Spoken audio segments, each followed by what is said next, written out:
don't know. What are you doing? What are you doing? What are your plans for today? Are you still at home or in your bed? What are you doing exactly?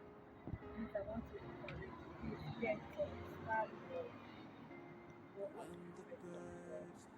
Find your way to church today. Don't allow Satan to stop you today because get up. Go and join the believers and worship the King of Kings, the Lord of Lords, the God that made it possible for you and I to see a beautiful day like this. Go and join